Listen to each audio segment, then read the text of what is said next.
अस्सलामुअलैकुम students, welcome to chemistry सीखो। Coordination compound की ये 9th वीडियो है और इस वीडियो में हम लोग स्टार्ट करने जा रहे हैं वैलेंस बॉन्ड थ्योरी के बारे में। लास्ट वीडियो में हम लोगों ने डिस्कस किया था वर्नर्स थ्योरी, जो कि बेस्ड थी प्रिसिपिटेशन बेस्ड स्टडी पर, जहां पर उन्होंने कोबाल्ट थर्ड क्लोराइड को रिएक्शन कराया था एमोनिया के साथ और नोटिस किया था कि अलग अलग तरह के कंपाउंड देखने को मिलते हैं, उनमें अलग अलग कलर शो होता है और जब हम उनको प्रेसिपिटेशन करते हैं तो हमको नंबर जो मोल्स ऑफ प्रेसिपिटेट होते हैं वो डिफरेंट देखने को मिलते हैं। वहाँ से फिर हमको पता चला कि कोई भी कोऑर्डिनेशन कंपाउंड में या किसी भी कॉम्प्लेक्स में दो तरह की वैलेंसीज होती हैं, जिनमें एक को हम लोग प्राइमरी वैलेंसी बोलते हैं और दूसरे को हम लोग सेकेंडरी वैलेंसी बोलते हैं। क्योंकि हमने सारी डिटेल्स पढ़ ली हैं, इसलिए हमको अब पता है कि जो प्राइमरी वैलेंसी होती है वो ऑक्सीडेशन स्टेट होती है सेंट्रल मेटल एटम की, और सेकेंडरी वैलेंसी जो होती है वो कोऑर्डिनेशन नंबर होता है, यानी कि नंबर ऑफ कोऑर्डिनेट बॉन्ड्स कितने बने होंगे वो। वैलेंस बॉन्ड थ्योरी में हम लोग उसी थ्योरी में जो चीज़ें नहीं आंसर हो पाई थी, जैसे कि एक बड़ी ही इम्पॉर्टेंट चीज़ जो कि है ज्योमेट्री और उसके साथ साथ मैग्नेटिक प्रॉपर्टीज़।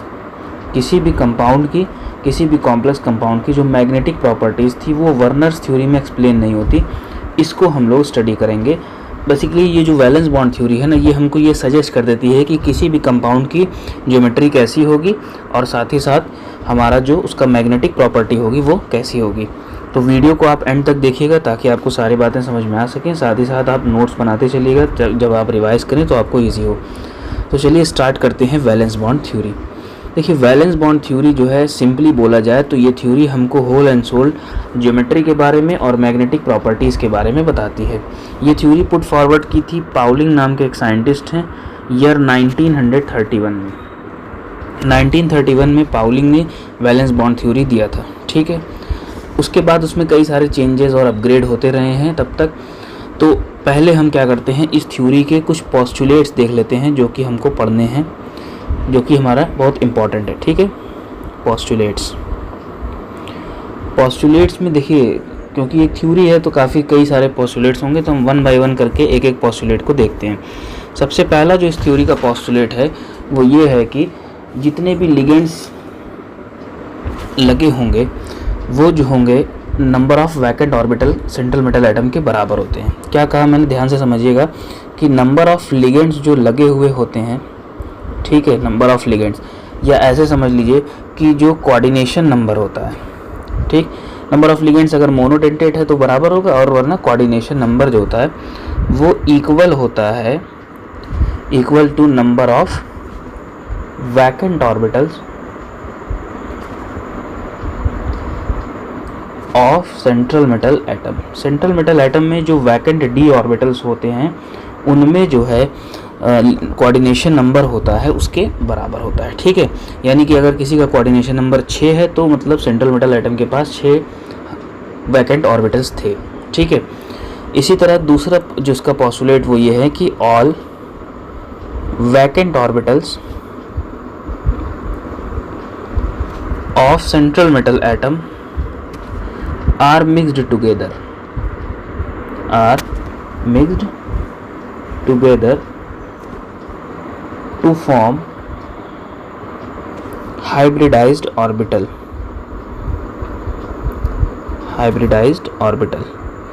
जैसा कि हम लोगों ने क्लास 11th में पढ़ा था कि एटॉमिक ऑर्बिटल्स मिल के एक हाइब्रिड ऑर्बिटल बना लेते हैं, तब हाइब्रिडाइजेशन होता है। वैसे ही सेम यहाँ पर भी होता है, जो सेंट्रल मेटल एटम के वैकेंट ऑर्बिटल्स होते हैं ना, वो मिक्स हो जाते हैं एक दूसरे में और हाइब्रिडाइज्ड ऑर्बिटल बना लेते हैं जब कॉम्प्लेक्स का फॉर्मेशन होता है तब, ठीक है।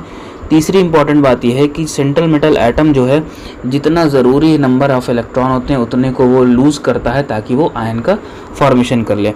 तो central metal atom loses requisite number of electrons to form the ion. Ion का फॉर्मेशन करेगा, तब जो है इलेक्ट्रॉन को लॉस करके आयन का फॉर्मेशन करेगा, उसी के बाद जो है कॉम्प्लेक्स का फॉर्मेशन होता है, ठीक है। और जितने इलेक्ट्रॉन लॉस हो रहे हैं, यानी नंबर ऑफ लॉस्ट इलेक्ट्रॉन जो होगा वो वैलेंसी के बराबर होता है, ठीक। Number of lost electron is equals to the valency of resulting cation. जो भी कैटायन बन रहा है उसका जितने भी इलेक्ट्रॉन लॉस हो रहे हैं वो उसकी वैलेंसी होती है। ठीक है, जो मतलब वही प्राइमरी वैलेंसी जो भी है, जो भी ऑक्सीडेशन स्टेट 3 इलेक्ट्रॉन लूज़ किया तो +3 आ रहा है, 4 किया हो तो +4 आ रहा है, या 7 तक जाता है, तो जितने भी इलेक्ट्रॉन लॉस कर रहे होंगे वही उसकी वैलेंसी हो जाएगी, और सेंट्रल मेटल एटम उतने ही नंबर ऑफ इलेक्ट्रॉन को लूज़ करता है। ठीक है, उसके बाद चौथा बड़ा इंपॉर्टेंट बात यह है कि जो सेंट्रल मेटल एटम होता है ना, वो अवेलेबल करता है जितने एम्प्टी ऑर्बिटल्स होने चाहिए ताकि वो कोऑर्डिनेशन नंबर के बराबर पहुंच सके। मतलब मान लीजिए किसी कॉम्प्लेक्स में अगर कोऑर्डिनेशन नंबर 5 है या 4 है या 6 है, तो उतने ही नंबर ऑफ ऑर्बिटल्स खाली होते हैं। ठीक है, तो सेंट्रल मेटल एटम क्या करता है, उतने एम्प्टी ऑर्बिटल को अवेलेबल कराता है। ठीक है, तो central metal atoms make available number of empty orbitals equals to its coordination number। जैसे मान लीजिए किसी कॉम्प्लेक्स में कोऑर्डिनेशन नंबर 6 है, तो यानी कि 6 वैकेंट ऑर्बिटल होंगे। किसी में कोऑर्डिनेशन नंबर 5 है तो 5 वैकेंट ऑर्बिटल्स होंगे। किसी में 3 है तो 3 वैकेंट ऑर्बिटल्स होते हैं। यही बात वो बता रहा है, और सेंट्रल मेटल एटम उतने एम्प्टी ऑर्बिटल को अवेलेबल कराता है। ठीक है, पांचवा जो है वो बड़ा इंपॉर्टेंट है ये भी, कि जो नॉन बॉन्डिंग इलेक्ट्रॉन होते हैं वो इनर ऑर्बिटल एक्वायर करते हैं। ठीक है, तो हम यहाँ पे लिख लेते हैं कि non bonding electron acquires inner orbital. जो नहीं बॉन्ड कर रहे होते हैं वो इनर ऑर्बिटल में होते हैं, मतलब अंदर की तरफ होते हैं। और ये जो है ना हुन्स रूल को फॉलो करता है। तो हुन्स रूल हम लोगों ने क्लास 11th में पढ़ा था, तो हुन्स रूल को ये फॉलो करते हुए इनर ऑर्बिटल में नॉन बॉन्डिंग इलेक्ट्रॉन्स चले जाते हैं। ठीक है, इसके बाद फिर 6th इंपॉर्टेंट पॉइंट है जो कि लिगेंड को रिप्रेजेंट कर रही है, वो ये है कि हमारे पास जो लिगेंड होता है ना, उसके पास एक सिग्मा ऑर्बिटल होना ही चाहिए जो लोन पेयर ऑफ इलेक्ट्रॉन को कैरी कर रहा हो। ठीक है, क्या है इंपॉर्टेंट बात कि लिगेंड्स मस्ट हैव, ध्यान दीजिएगा, must have at least, spelling mistake, sorry for that, at least 1 sigma orbital containing lone pair of electron। मतलब लिगेंड के पास ना कम से कम एक सिग्मा ऑर्बिटल ऐसा होना चाहिए जिसमें लोन पेयर ऑफ इलेक्ट्रॉन होंगे। ठीक है, और ये भी ध्यान दीजिएगा, जो हाइब्रिड ऑर्बिटल बनता है मिक्स्ड होने के बाद, यानी जो हाइब्रिड ऑर्बिटल मिक्स होने के बाद बन रहा था, वो भी जो है ओवरलैपिंग करता है मेटल के आयंस के साथ, ताकि जो है बॉन्ड बन सके। तो इसको भी यहाँ पर हम लोग नोट कर लेते हैं कि वैकेंट हाइब्रिड ऑर्बिटल जो होगा, vacant hybrid orbital of central metal atom overlap, इसी सिग्मा ऑर्बिटल के साथ ओवरलैपिंग होती है। ठीक है ना, तो सिग्मा ऑर्बिटल ओवरलैपिंग होती है यहाँ पे, overlap with sigma orbital containing lone pair of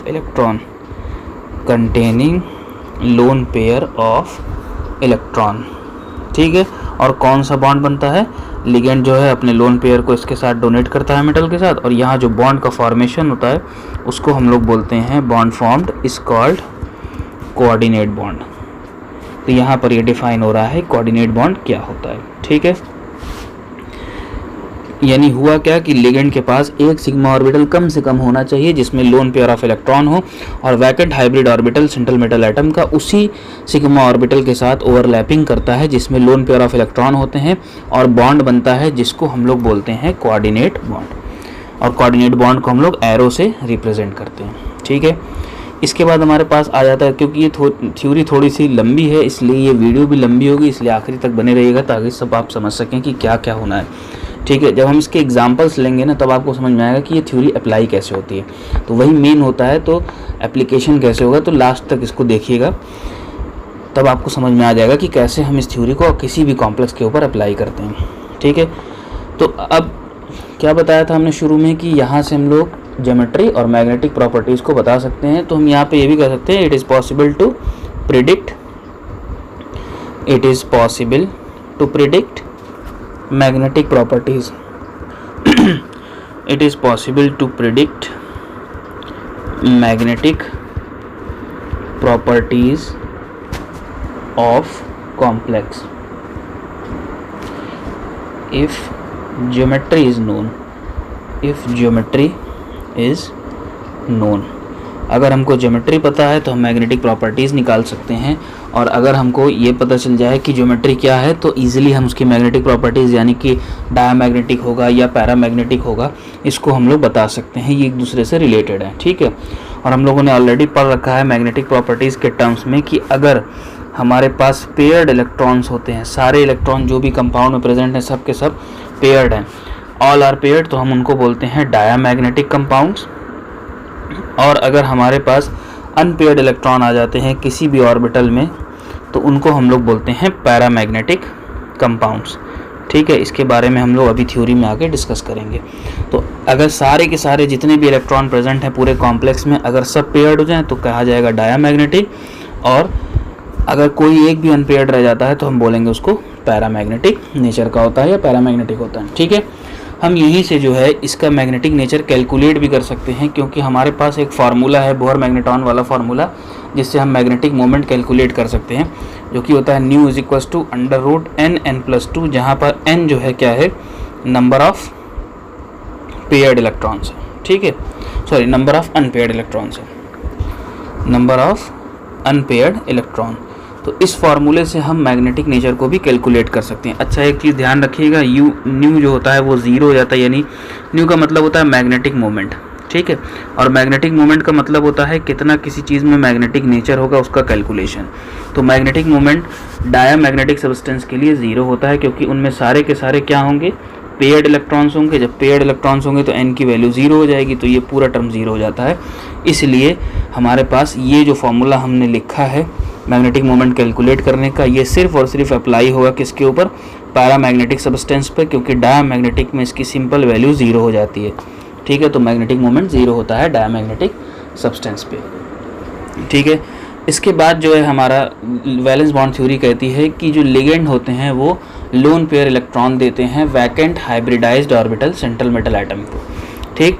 ligands क्या करते हैं, ligands give lone pair of electron, जो उनके पास लोन पेयर ऑफ इलेक्ट्रॉन होता है वो वैकेंट डी ऑर्बिटल को देते हैं, वैकेंट डी ऑर्बिटल को देते हैं। किस चीज़ के वैकेंट डी ऑर्बिटल को, सेंट्रल मेटल एटम के, जो कि ट्रांजिशन एलिमेंट का होता है।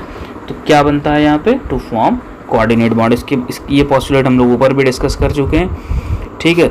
ये दोबारा से सिंपली रिपीट हुआ है कि लिगेंड्स अपने lone pair of electron vacant D orbital को डोनेट करते हैं और वहाँ पर कोऑर्डिनेट बॉन्ड का फॉर्मेशन होता है। अब आती है बारी एक बड़ी ही इम्पॉर्टेंट पॉइंट की, जो कि है हमारी हाइब्रिडाइजेशन और ज्योमेट्री का रिलेशन। इसको समझिएगा ध्यान से, हाइब्रिडाइजेशन समझना नहीं, इसको याद करना है, और ज्योमेट्री का रिलेशन, ठीक है। हाइब्रिडाइजेशन और ज्योमेट्री का रिलेशन, इसको आपको सिंपली याद करना होगा। देखिए, हम एक छोटा सा चार्ट बना लेते हैं, कोऑर्डिनेशन नंबर भी इधर मेंशन कर लेते हैं, इधर हाइब्रिडाइजेशन मेंशन कर लेते हैं और बीच में ज्योमेट्री, ठीक। मान लेते हैं कि अगर किसी कंपाउंड में हमारे पास कोऑर्डिनेशन नंबर 2 आ रहा हो, तो ऐसे में उसकी जो हाइब्रिडाइजेशन होती है वो sp होती है, ठीक है। और यहाँ पर जो ज्योमेट्री हमको देखने को मिलती है वो लीनियर ज्योमेट्री होती है, मतलब कोऑर्डिनेशन नंबर 2 पे ज्योमेट्री लीनियर। इसी तरह से अगर कोऑर्डिनेशन नंबर 3 आ रहा हो तो हमारे पास जो ज्योमेट्री होगी वो क्या होगी, ट्राइगोनल प्लेनर होती है, ठीक है, ट्राइगोनल प्लेनर होती है। और यहाँ पर sp2 होती है हाइब्रिडाइजेशन। इसी तरह से अगर हमारे पास कोऑर्डिनेशन नंबर 4 होगा तो हमारे पास दो पॉसिबिलिटीज़ हैं। पहली ये कि टेट्राहेड्रल ज्योमेट्री हो, तो टेट्राहेड्रल ज्योमेट्री होगी तो हाइब्रिडाइजेशन sp3 हो जाएगी। और अगर मान लेते हैं दूसरा जो पॉसिबिलिटी है कोऑर्डिनेशन नंबर 4 में, वो है स्क्वायर प्लेनर की। तो अगर हमारे पास स्क्वायर प्लेनर ज्योमेट्री है तो यहाँ पर जो हाइब्रिडाइजेशन होती है वो dsp2 होती है, ठीक है। इसी तरह से हमारे पास अगर हम मान लेते हैं कि हमारे पास कोऑर्डिनेशन नंबर 5 है, तो अगेन इसमें भी दो पॉसिबिलिटीज़ होती हैं। एक होती है ज्योमेट्री की हमको मिलेगी ट्राइगोनल बाई पिरामिडल, एक मिलती है हमको ट्राइगोनल बाई पिरामिडल, और दूसरा हमको मिलती है स्क्वायर पिरामिडल, स्क्वायर पिरामिडल।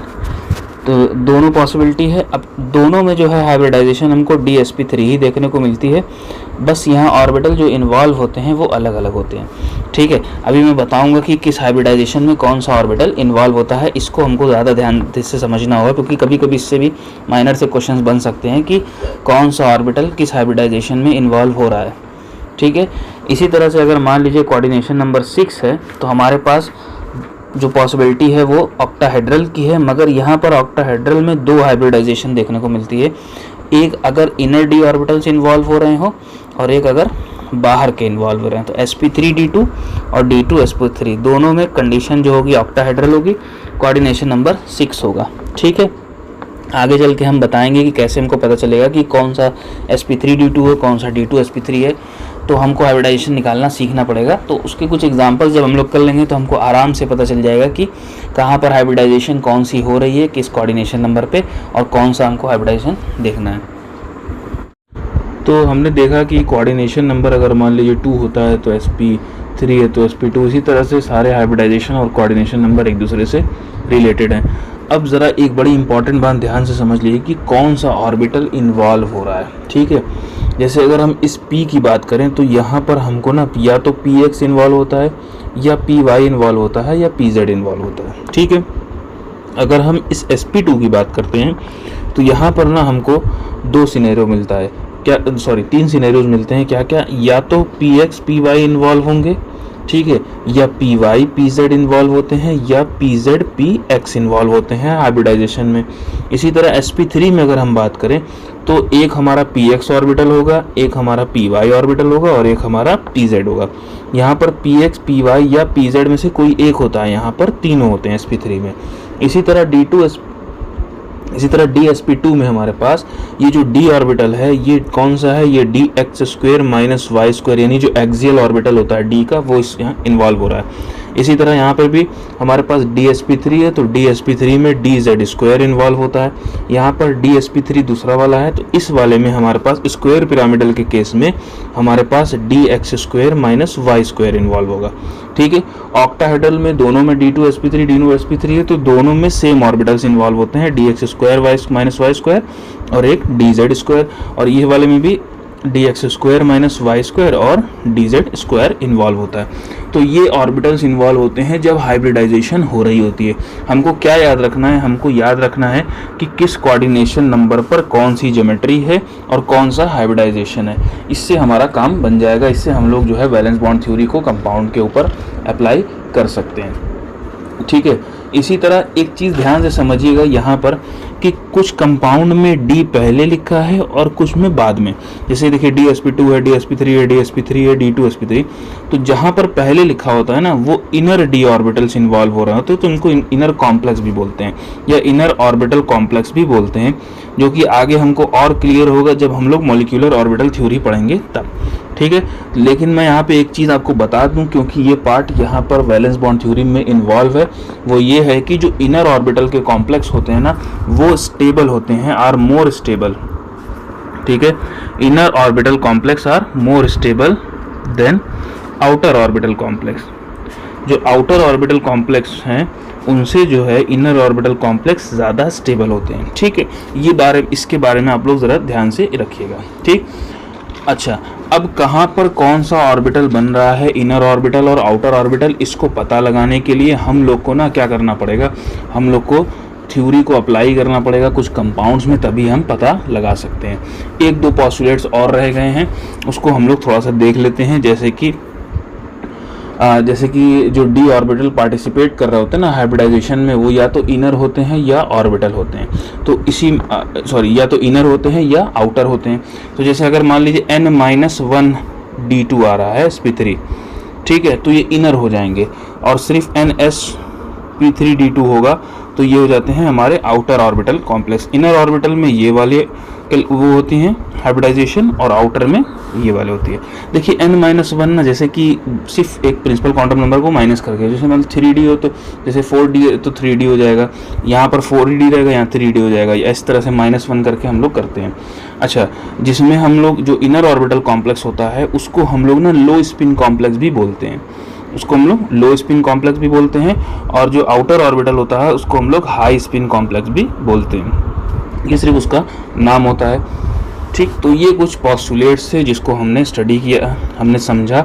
अब हम इसको अप्लाई करेंगे कंपाउंड्स के ऊपर। अच्छा, एक चीज़ बड़ी इंपॉर्टेंट याद आ गई, जाते जाते ध्यान से समझिएगा कि कोई भी कंपाउंड अगर कोई भी मतलब कॉम्प्लेक्स कंपाउंड अगर डायामैग्नेटिक है, अगर क्या है, डायामैग्नेटिक है, तो चांसेस आर बेस्ट कि वो कलरलेस होगा। ध्यान से समझिएगा, मैं एग्जैक्टली कलर नहीं बता रहा हूँ, सिर्फ कलर होगा कि नहीं होगा ये बता रहा हूँ, ठीक है। तो डायामैग्नेटिक है तो क्या होगा, कलरलेस। और अगर पैरामैग्नेटिक होता है कोई भी कंपाउंड तो चांसेस आर बेस्ट कि उनमें कोई ना कोई कलर आएगा, यानी कलर्ड कंपाउंड या कलर्ड कॉम्प्लेक्स बनाएगा।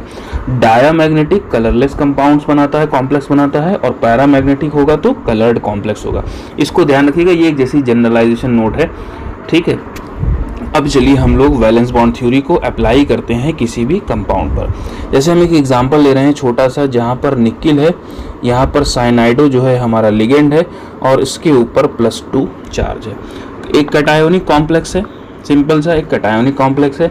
अब हम देखिए हमने क्या क्या पढ़ लिया है, उसके बेसिस पर हम लोग इसको सारी चीज़ें इस पर अप्लाई करके देखते हैं। देखिए सबसे पहले हमने ना प्राइमरी वैलेंसी पढ़ी थी और सेकेंडरी वैलेंसी पढ़ी थी।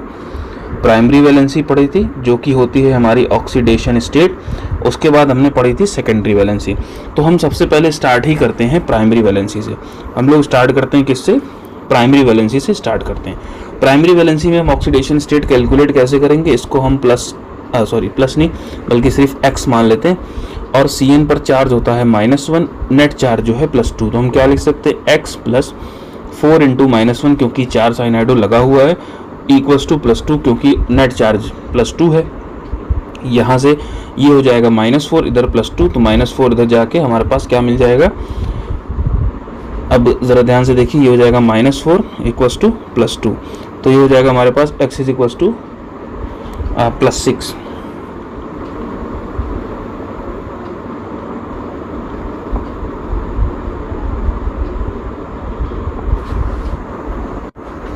चलिए एक एग्जांपल लेते हैं और इसको हम लोग इस थ्योरी को अप्लाई करते हैं एक कंपाउंड पे। यहाँ पे हम एक कॉम्प्लेक्स ले रहे हैं जो कि है निकल, इसमें 4 साइनाइड लगा हुआ है और इस पर नेट चार्ज जो है वो 2- है, ठीक है। नेट चार्ज जो है क्या है, 2-।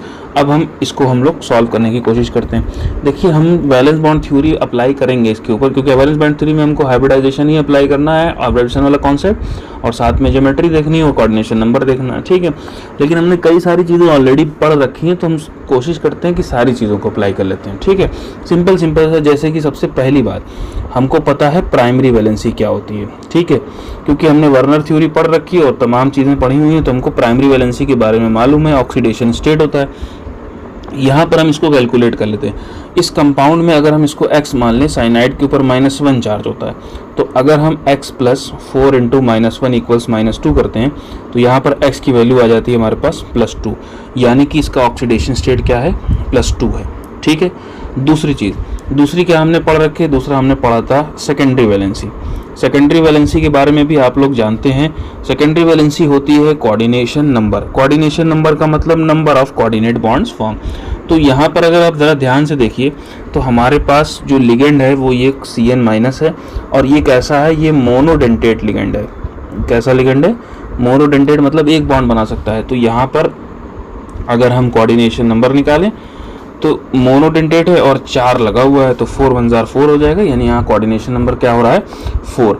अब कोऑर्डिनेशन नंबर 4 हो रहा है, तो हम यहाँ से 2 चीज़ें पता चल सकती हैं हमको, इसकी हाइब्रिडाइजेशन क्या होगी, या तो टेट्राहेड्रल होगी, क्योंकि कोऑर्डिनेशन नंबर जब मिल जाए तो हम जो है ज्योमेट्री जज कर सकते हैं, या तो स्क्वायर प्लेनर होगी। अब इन दोनों में से कोई एक होगी।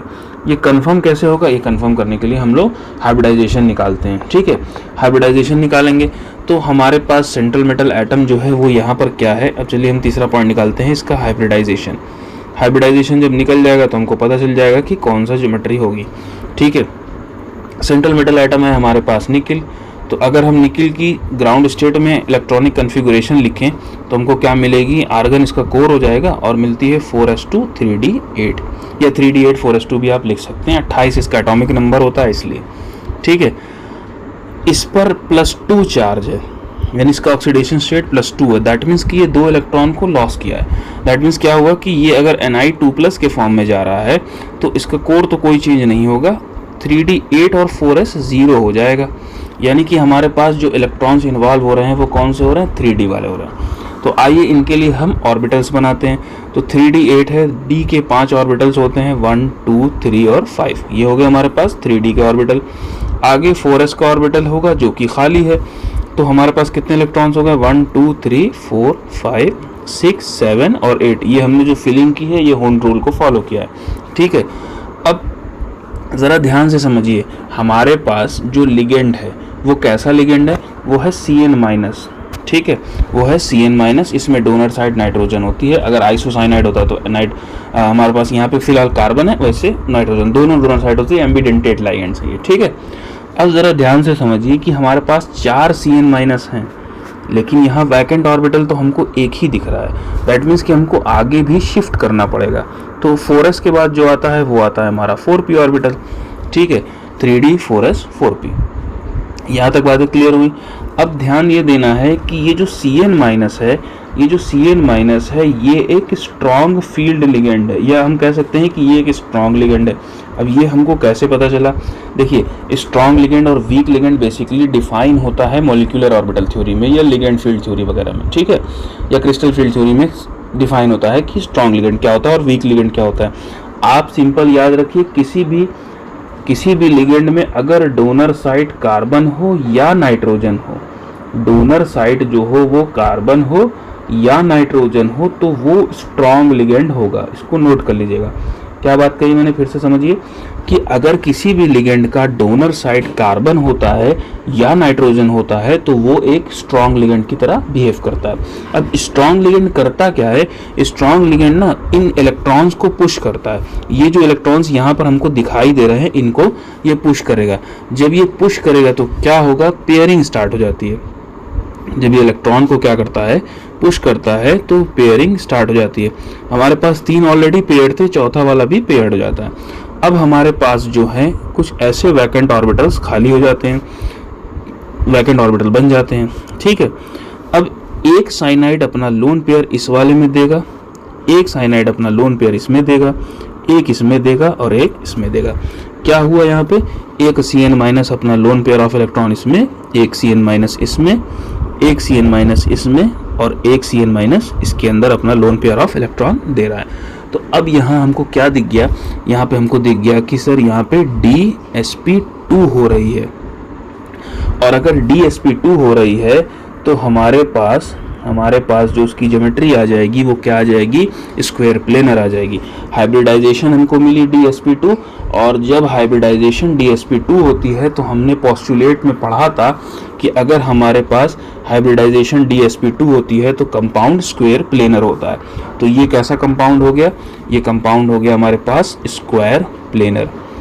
ये कंपाउंड हमारे पास क्या आ गया, स्क्वायर प्लेनर। हमको ज्योमेट्री इसकी मिल गई। अब ज़रा ध्यान से देखिए, हमने जब इनिशियली इस थ्योरी को स्टार्ट किया था तो हमने 2 बातें बताई थी।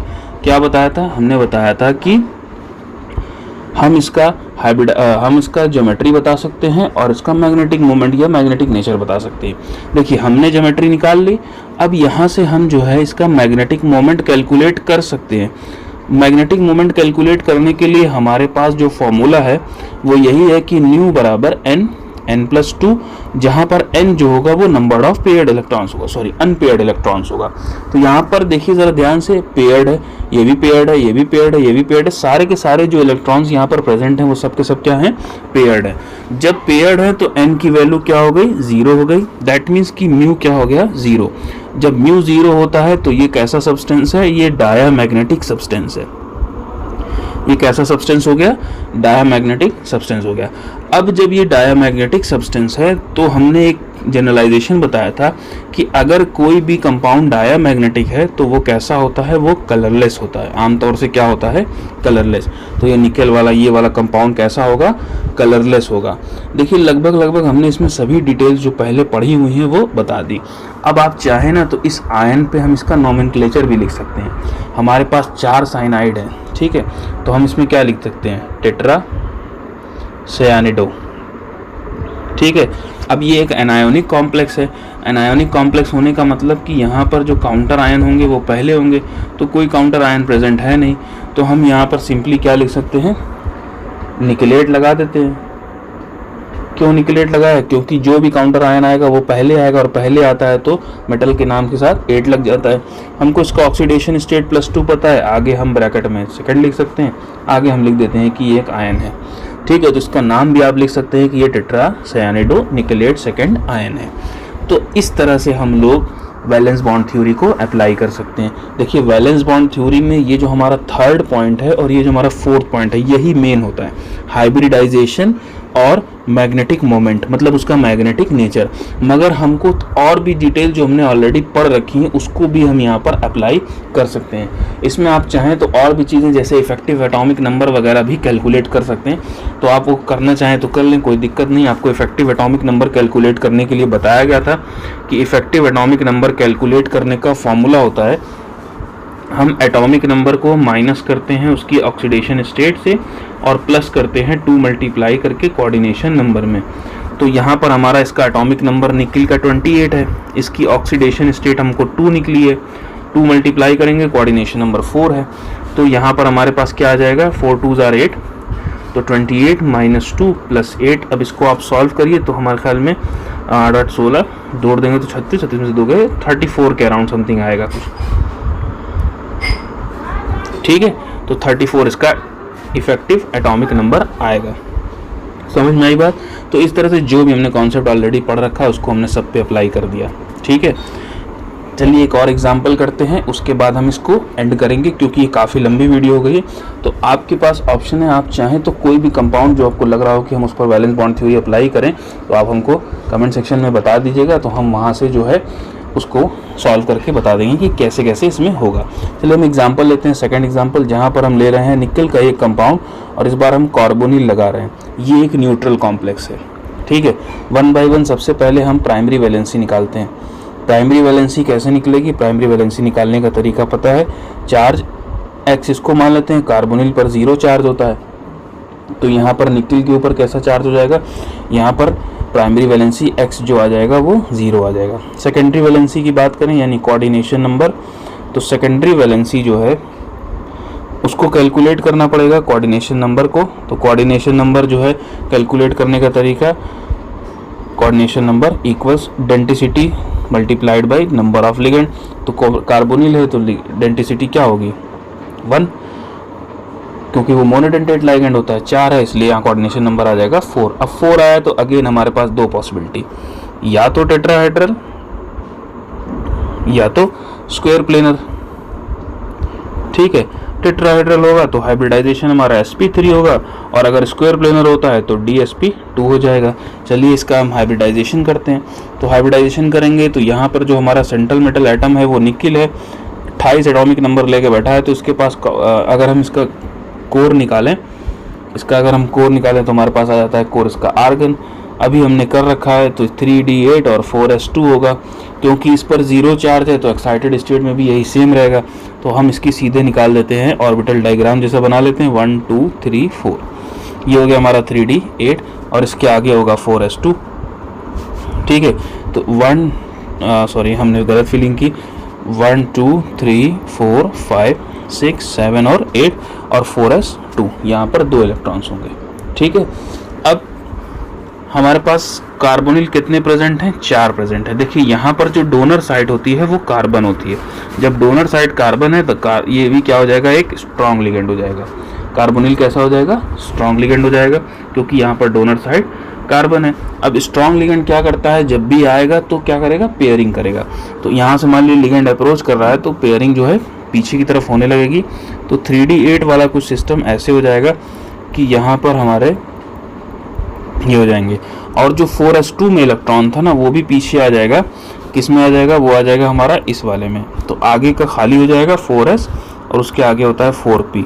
तो एक कार्बोनिल इसमें जाएगा, एक कार्बोनिल इसमें जाएगा, एक कार्बोनिल इसमें और एक कार्बोनिल इसमें। तो यहाँ से हमको दिख गई इसकी हाइब्रिडाइजेशन क्या, sp3। जब sp3 हाइब्रिडाइजेशन है तो टेट्राहेड्रल हो जाएगा, और जब टेट्राहेड्रल हो गया तो हमको पता चल गया इसकी ज्योमेट्री क्या है, टेट्राहेड्रल ज्योमेट्री। ठीक है, हमने हाइब्रिडाइजेशन से टेट्राहेड्रल ज्योमेट्री निकाल ली। सिंपली अब हम इसका मैग्नेटिक मोमेंट कैलकुलेट कर लेते हैं, यानी न्यू। देखिए सारे के सारे पेयर्ड है तो म्यू 0 हो जाएगा। म्यू 0 होने का मतलब ये डायामैग्नेटिक नेचर के होंगे, और डायामैग्नेटिक है तो चांसेस आर बेस्ट कि ये कलरलेस कंपाउंड होंगे। ये कैसे कंपाउंड होंगे? कलरलेस होंगे, इनमें कोई कलर नहीं होगा। अच्छा, अब हम इससे और क्या कैलकुलेट कर सकते हैं? हमारा म्यू तो निकल गया, हम इसमें चाहें तो हम इसका इफेक्टिव एटॉमिक नंबर भी कैलकुलेट कर सकते हैं। चलिए उसको भी कर लेते हैं। इफेक्टिव एटॉमिक नंबर कैलकुलेट करने का formula atomic number minus oxidation state plus 2 multiplied by coordination number.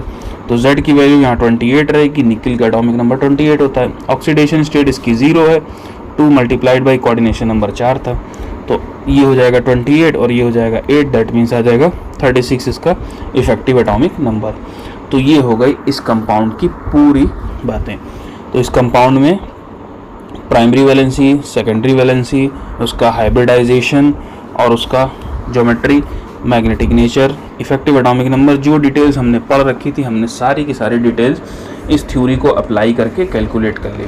इसी तरह से आप और भी कंपाउंड के ऊपर इस थ्योरी को अप्लाई करके हम सारी चीज़ें कैलकुलेट कर सकते हैं। तो मैं कुछ कंपाउंड्स दे रहा हूं जिसको आप कमेंट सेक्शन में बताएंगे कि इस कंपाउंड की हाइब्रिडाइजेशन क्या होगी और ये किस तरह का कंपाउंड होगा, पैरामैग्नेटिक होगा या डायामैग्नेटिक, मैग्नेटिक नेचर बेसिकली बताएंगे। जैसे NiCl, 4 Cl लगा हुआ है और इस पर 2- चार्ज है, ये हो गया। या हमारे पास कोबाल्ट है जिसमें 6 अमोनिया लगे हुए हैं और इसके ऊपर 3+ चार्ज है। ये दो आप कमेंट सेक्शन में बताएंगे। इसको मैं A लिख देता हूँ, उसको B, कि कौन सा जो है किस तरह का नेचर शो करेगा, कौन डायामैग्नेटिक होगा, कौन पैरामैग्नेटिक होगा, कौन सा हाइब्रिडाइजेशन होगा, इन चीज़ों को आपको इसमें बताना है। ठीक है, ये था हमारा थोड़ा बहुत डिस्कशन वैलेंस बॉन्ड थ्योरी के बारे में। अब इसके बाद जो है हम लोग स्टार्ट करेंगे drawback of valence bond theory और साथ ही साथ क्रिस्टल फील्ड थ्योरी को पढ़ेंगे। इसके अलावा कुछ इंपॉर्टेंट पॉइंट्स हैं जिसको हमको डिस्कस करना है, जो कि हम अगली वीडियो में करेंगे कि कैसे हम लोग ना कुछ ट्रिक लगा के किसी भी चीज़ का हाइब्रिडाइजेशन निकाल सकते हैं, किसी भी कॉम्प्लेक्स का, स्पेसिफिकली जो है ऑक्टाहेड्रल कॉम्प्लेक्स का। ठीक है, और कुछ ऐसे पॉइंट्स होंगे जो आपको देख के बता सकते हैं कि आप इनमें हाइब्रिडाइजेशन कैसे होगी। जैसे जिंक, कैडमियम व मरकरी वगैरह के जितने भी कॉम्प्लेक्स बनते हैं ना, वो टेट्राहाइड्रल नेचर के होते हैं, डायामैग्नेटिक बनाते हैं। तो ये सारे पॉइंट्स हम लोग कल नेक्स्ट वीडियो में डिस्कस करेंगे। तब तक के लिए आप पढ़ाई करते रहें। All the very best. अगर कोई भी क्वेश्चन या डाउट है तो आप कमेंट सेक्शन का ज़रूर यूज़ कीजिएगा। Thank you.